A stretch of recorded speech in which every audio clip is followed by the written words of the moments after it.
First, I want to spread today's story about two famous folk artists. First, I want to ask you to join our singing journey by subscribing to this channel. Do not miss our in-depth looks into the interesting stories behind the songs you love. Just click the subscribe button and the notification bell. Let us now look at the complicated relationship that Joan Baez and Joni Mitchell had, which changed the history of folk music.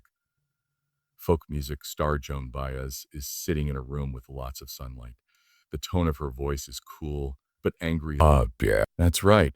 She finally talks about her rocky relationship with Joni Mitchell after years of keeping quiet. Fans now know a new side of the singer. It's possible that fans would never have known the real story behind their feud if Baez hadn't spoken out. This story shows the emotional struggles and creative fights that helped shape some of the most famous music of their time. It's not just that Joan Baez and Joni Mitchell were bright women who sometimes disagreed about things. The story is about how competition can make people more creative, how differences in art can lead to new ideas, and how the music business often put women against each other during a time of huge cultural change. Their story shows the problems women artists in general had to deal with in the 1960s and 1970s.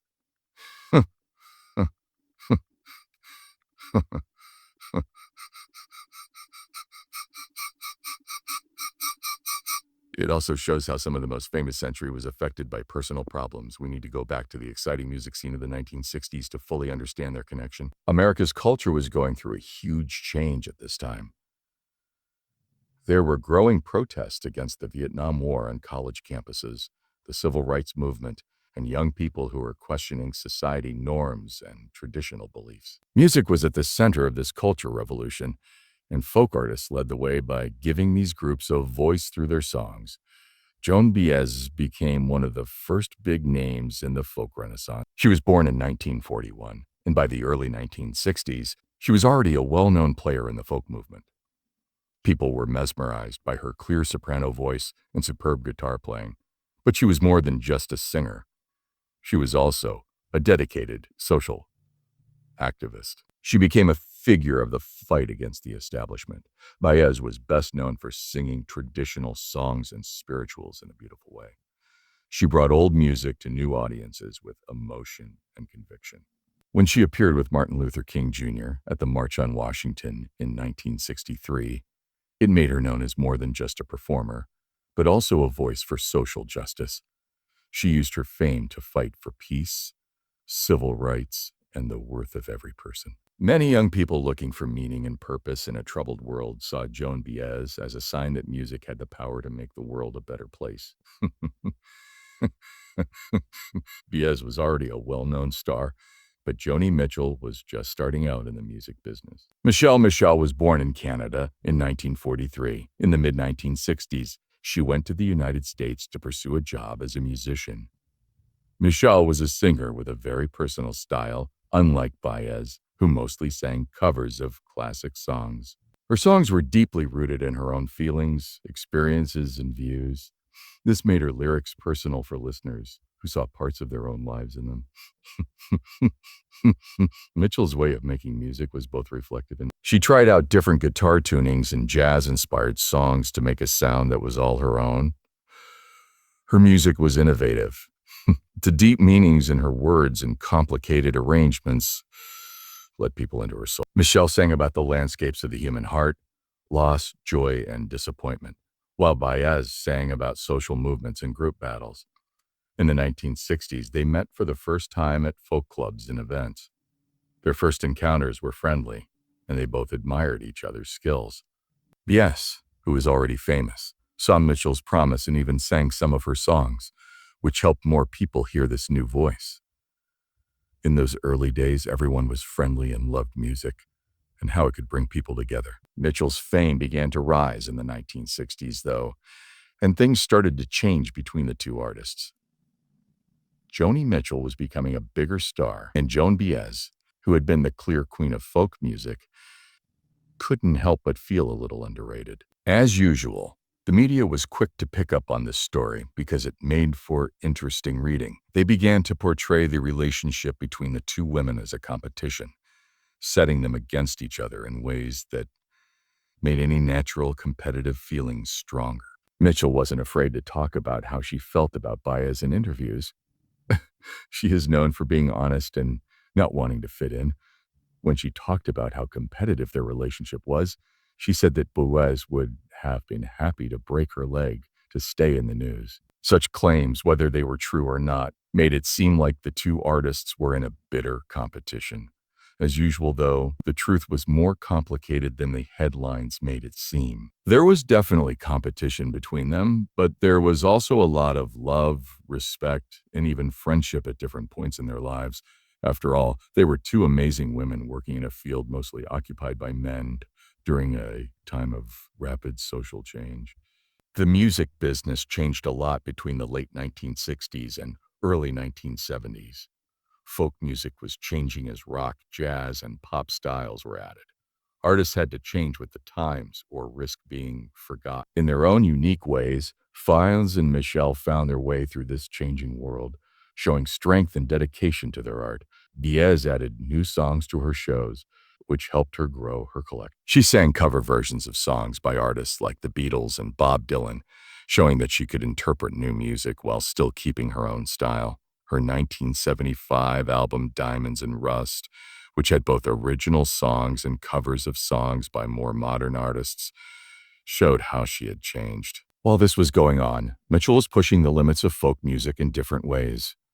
Her willingness to try new genres was shown on albums like Blue, 1971, and Court and Spark, 1974, which mixed folk with jazz and pop elements. Her unique way of writing songs and putting them together made her a pioneer and has had an impact on many artists from many styles.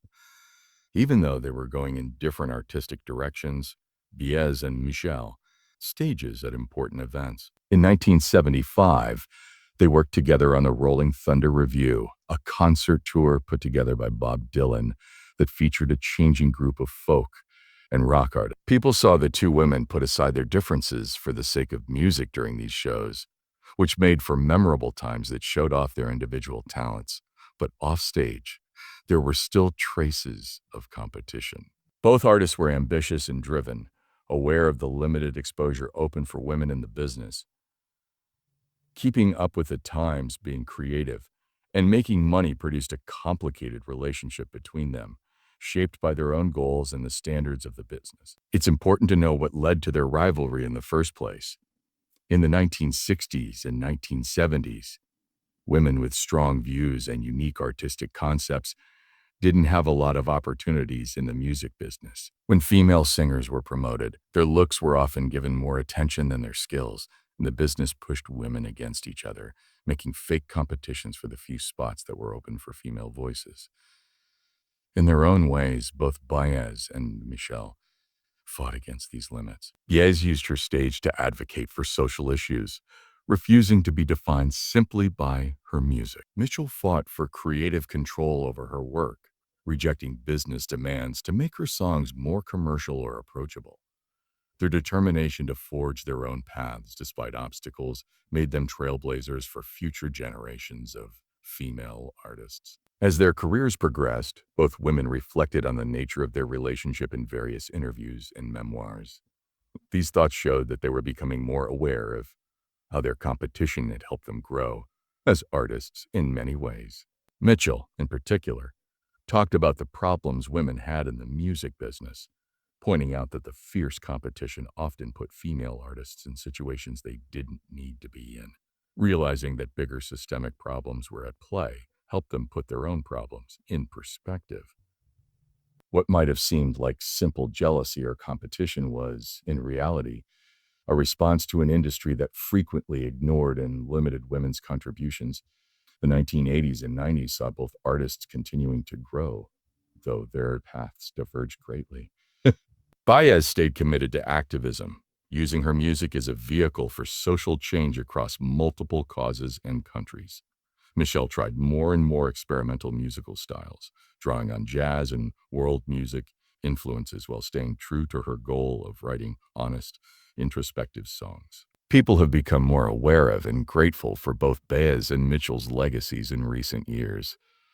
Their gifts to music and society have been honored in documentaries, retrospectives, and tribute concerts. Because of this newfound interest, both artists have been thinking about their past, including their troubled relationship with each other. These thoughts show a sense of peace and understanding that comes with getting older and having more life experience. Both women seem to be aware that their complicated pasts, which have included both strife and cooperation, have made their artistic paths richer.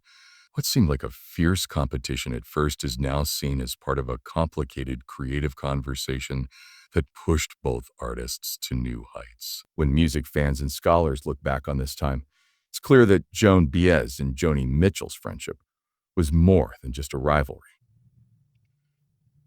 It shows the problems and contradictions that women artists had to deal with during a time when American society was changing quickly. Their story shows how competition can help artists grow, how taking different approaches to the same types of music can make them more interesting, and how personal problems can sometimes lead to creative successes. Both women left behind legacies that go far beyond how they interacted with others. Many activists and performers have been inspired by Baez's unwavering dedication to social justice and her amazing ability to interpret music. Mitchell's groundbreaking songwriting and musical innovations have influenced countless artists across multiple genres, from folk and rock to jazz and beyond. What's particularly striking about their parallel careers is how they represented different but equally valid responses to the challenges of their time. Baez chose to use her voice as a tool for collective action, amplifying movements for peace and justice. Mitchell turned inward, exploring the personal dimensions of political and social change through introspective songwriting. These complementary approaches offered listeners different paths to understanding the tumultuous era in which they lived. Their relationship also raises important questions about how we frame women's interactions in the public sphere. Too often, relationships between brilliant women are reduced to simplistic tales of jealousy or cattiness, ignoring the complicated realities of professional competition and the structural challenges women face. The Baez-Mitchell dynamic reminds us to look beyond these easy narratives and consider the multifaceted nature of creative relationships. As we listen to their music today, we can hear the echoes of their impact in current artists, from the politically involved folk of artists like Annie DiFranco to the confessional songwriting of figures like Taylor Swift. The memories of Baez and Mitchell continue to shape and inform popular music. For musicians of all genders, their desire to be themselves, to break the rules, and to put musical integrity ahead of making money is a strong example. The story of Joan Baez and Joni Mitchell is a good reminder that the people we look up to as cultural icons are complicated, people with lots of feelings and conflicts. Even though it got heated at times, their rivalry made their music and legacies more complete. It pushed them to get better at what they did, be clear about their artistic goals, and make music that people still listen to today. As we think about how their careers were linked, we are asked to value both the art they made and the people whose lives were affected by it. We understand that creative genius doesn't just happen by itself. It's shaped by relationships, competition, teamwork, and the culture in which artists work. The Baez-Mitchell dynamic shows how these forces can work together to make amazing music that touches people at their deepest levels. Folk music and women's contributions to American culture have a long history, and the alleged rivalry between these two icons is a good place to start for people who are just learning about them. It shows us how personal stories and larger social movements connect, making art that is both current and timeless. The lasting impact of both Joan Baez and Joni Mitchell reminds us that artistic legacies are not determined by rivalry, but by the body of work created and the lives touched through that work. By this measure, both women have achieved amazing success, making music that continues to move, excite, and challenge listeners around the world. Thank you for joining us on this trip through the linked lives of Joan Baez and Joni Mitchell. Their story tells us that behind every song, there's a human story of struggle, growth, competition, and eventually artistic triumph. If you like this deep dive into the history of music, please like, share, and subscribe to our channel. Your participation helps us tell more stories like this to people all over the world who love music. Don't forget to hit that reminder bell so you'll know when we post new content. Write what you think in the space below. We'd love to hear which Baez or Mitchell songs have meant something to you. Until then, keep looking into the interesting history of the songs you love.